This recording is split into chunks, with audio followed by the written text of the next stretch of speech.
communication thing for us. Pay attention. It's really good. So we want to make sure we're giving all of our attention. It's important that we learn to communicate with not only the coaches, but your fellow officials, and especially the referee on certain things. So this is what this is about. There's another way that we communicate, and I've got a different presentation for that, but on the field, like 70% of our communication is done with body language.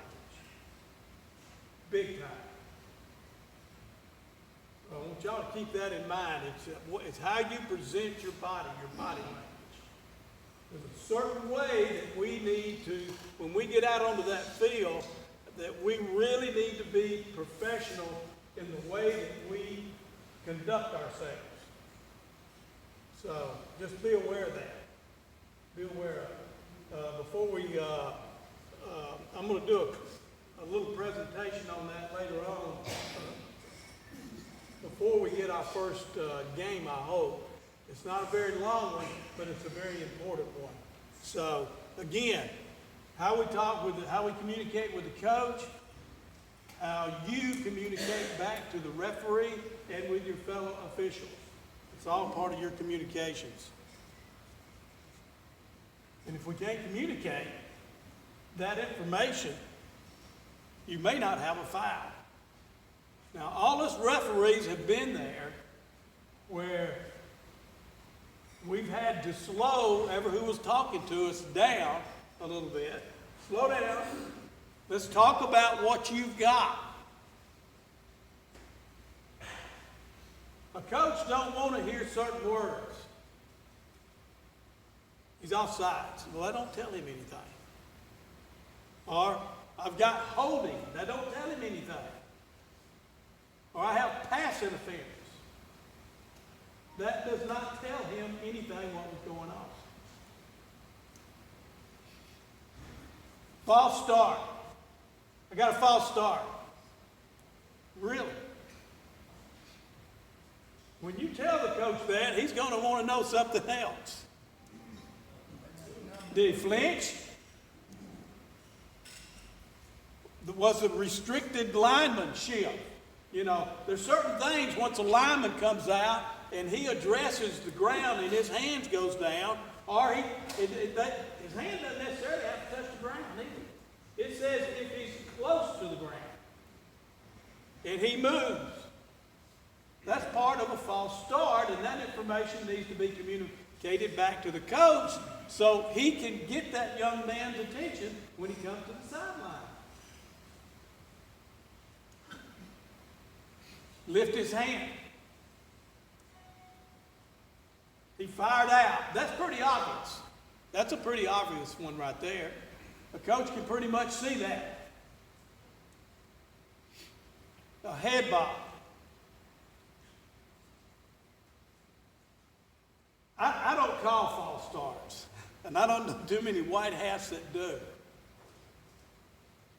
Unless it's really, really flagrant in the backfield where this guy just... And all of us have seen, especially the backs, they start anticipating what the snaps, and they lean and they lean and they keep leaning. Next time that guy comes back to the huddle, I say, as you lean any further, I'm gonna have to bust you. Rocking back. Early step. All these things describe, guess what? The false start. And this is what the coach wants to hear. Because guess what he wants to do? He wants to be able to correct what that young man did wrong. And the more information he's got, the better that he can come back to this young man and address what that problem was. Illegal formation. We've got to be careful with this one this year. The important thing is to get those numbers, those 5 numbers that you got to have. And get those people up on the line. Make sure that they are on the line of scrimmage. There's five. Five people's got to do that. It doesn't necessarily have to be the center and the two guards. The guards and the tackles. It'd be the center, guard, tackle, and an end. So there's a lot of variations that could take place. Trust me, the coaches this year understand this rule. And they're going to use it to their advantage. They're going to use it to their advantage. Especially if that big lineman can get a half a step back in order to help better facilitate his blocking assignment. So we need to be real careful with this. Illegal formation, wide out off the line. We got a couple of issues if that end is in no man's land. If he happens to line up that way. Especially if he goes downfield and we have a legal forward pass. And then if he touches the ball, there's another problem. So we need to be really, really careful with this. And we need to be careful when we talk to these wideouts when they come to the line of scrimmage. You don't want to be telling them, come on up, and the next thing you know, they got the snap. That's on you. It's not on him. Tight end off the line. On an illegal formation, whatever you have, you need to be able to communicate that to the head coach. And you need to be able to communicate it to your referee. Numbering exception. I've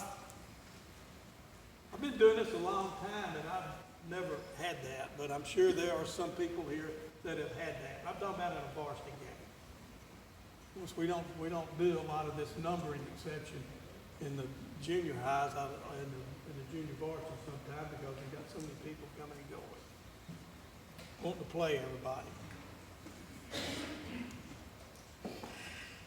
Illegal motion. Angling forward at the snap.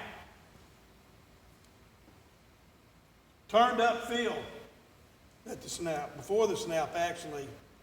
Moving forward on the snap.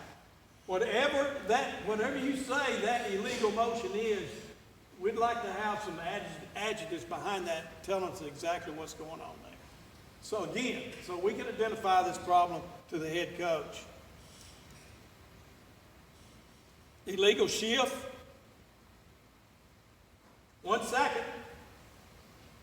We'll say if they have a huddle, there's a lot of teams that do not have huddles anymore, but those that have huddle, that's a shift when they come from there to the line of scrimmage. To the offensive line of scrimmage. We got two lines of scrimmage out there. We got a defensive line of scrimmage and we got an offensive line of scrimmage. So, but players are not set.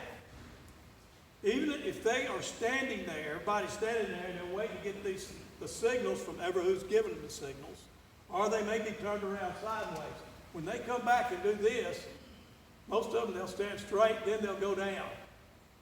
The minute they go down, everybody's got to be set. They can't go down in that wideout the minute he takes off. Player movement while the man is in motion. It's pretty simple to see. Player in motion before the previous player stopped his motion. There'll be a lot of motion on these. A lot of these teams have got that set up where they're flip-flopping from one side to the other. That's legal, but once everybody gets through, everybody's got to be stopped. And then that other guy can continue his motion. If two people go in motion, that guy stops, but the other one keeps going, and they snap.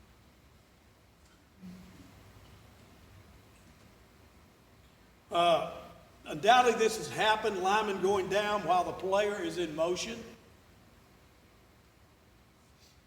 That would be either our short wing officials to call that. Make sure you get it right. Simultaneous players in motion. All these are terms that we want to use when we have this. Illegal snap. See, that kills the coach when you come up and say, well, we have an illegal snap. Well, what do you mean? What did he do wrong? If you call this, you need to know what he did wrong, so we can pass that information along. It says stop the football motion. Forward movement of the football. This is not when they're making adjustments. They can make small adjustments to the football. When that snapper comes up there, he should know the proper way to do that. Sometimes they will adjust it very slightly. That's okay. What they can't do is push it forward and then back. It's an illegal snap. Kill the play. Don't let it go on.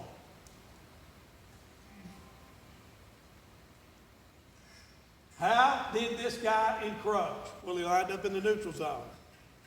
He jumped into the neutral zone. Encroachment during a free kick.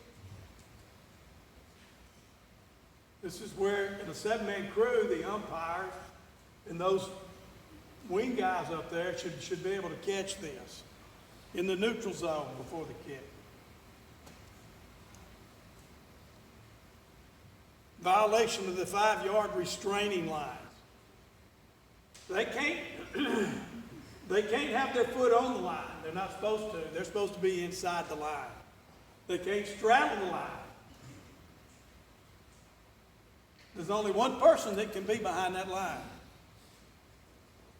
That's the gentleman that's going to kick the football.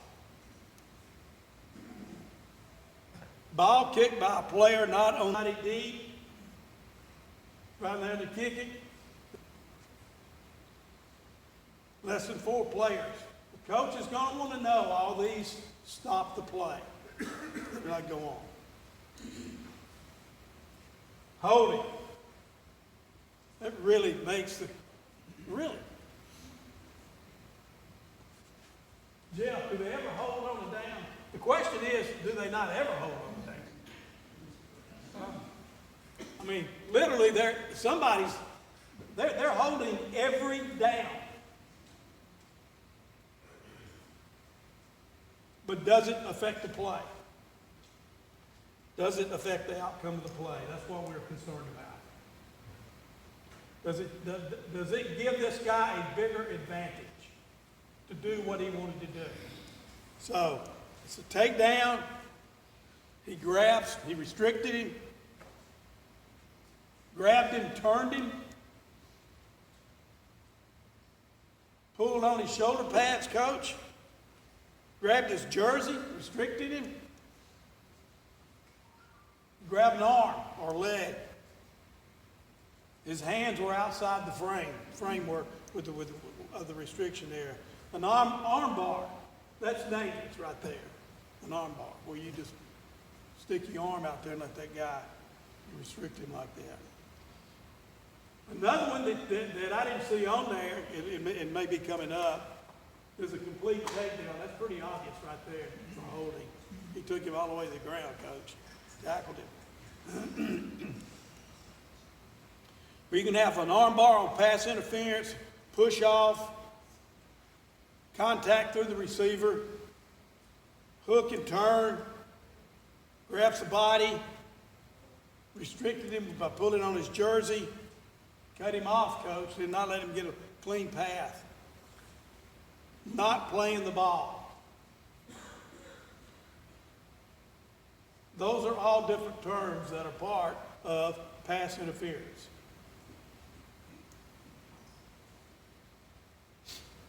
Face guarding.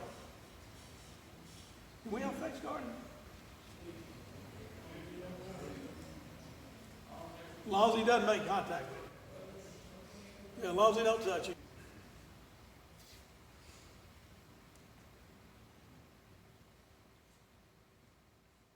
Blocking downfield. This is the offense. When is the offense restricted from blocking downfield?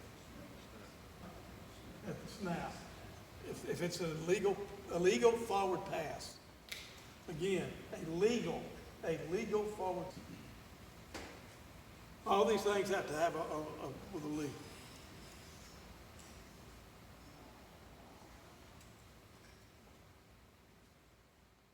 In order to have an illegal downfield, where does the ball have to go? Across the line of scrimmage. It needs to go downfield, across the line of scrimmage. Lineman released too early. Covered up slot receiver. All these are people. Covered up tight end. Tight end and wide receiver in no man's land. All these are different terms that needs to be used. All of us has come up, Coach, I got a personal foul on number 6. Yeah. What did he do? What made this foul personal? So we want to use some contact after the runner was down, contact out of bounds, contact player out of play, spearing, jumping on the pile, late block, ride and drive to the ground, runner thrown to the ground.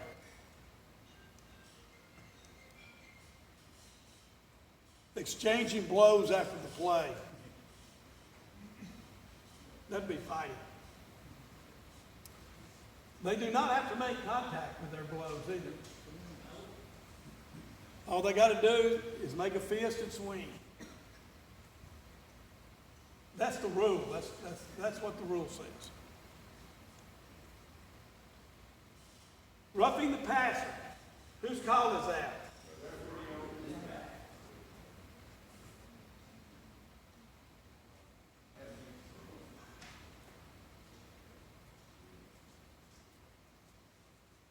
I've had that, it's only happened once. Somebody else called it in my game, and it wasn't me. I said, what? Huh? I guess I was looking somewhere else. I was looking downfield. That's what I was doing. I was not watching the play.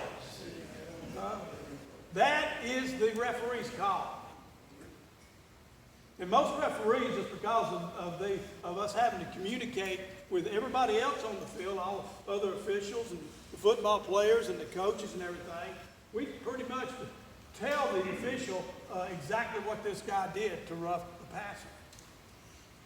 Charge into the passer after the ball has clearly been thrown. Passer thrown down after the hit. Any personal foul against the passer. Thrown down after an illegal hit, helmet contact, face mask, targeting, all those things. All right. We'll go through these real quick, but unsportsmanlike conduct is a non-contact foul.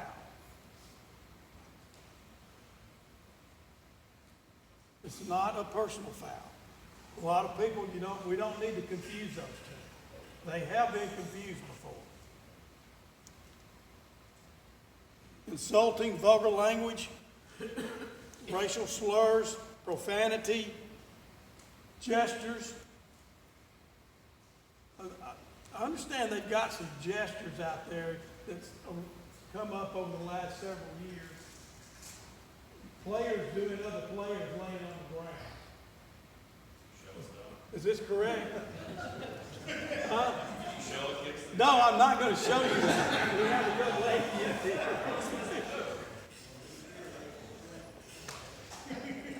There's a term for that, I've heard.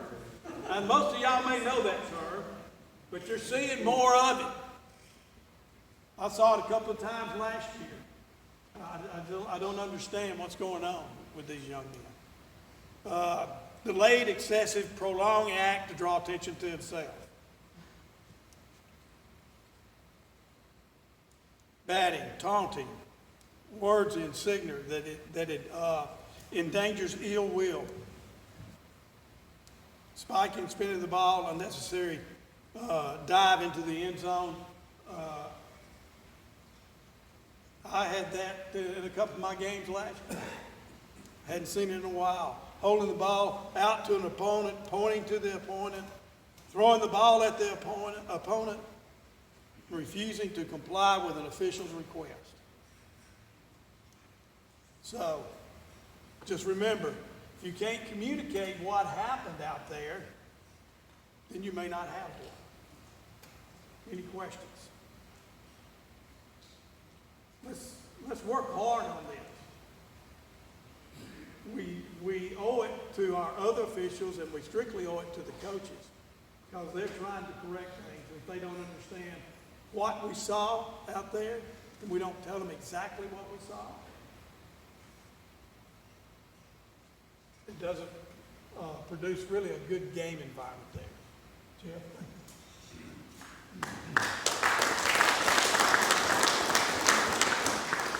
I want to add one more thing. When you go to a referee and you give him whatever your foul is going to be, do not leave that referee until they understand what you're telling them. Some referees will have wide-eyed, you see a lot of the white part of their eyes. I've gone to Don plenty of times, and it's thinking, well, I wasn't communicating the way I needed to communicate with him to get that information.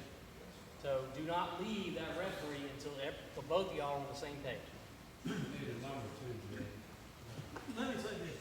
Most referees, I know this for a fact, when you give them your information, they'll tell you, stay right there, because I want to repeat it back to you to make sure that I completely understand what you told me happened.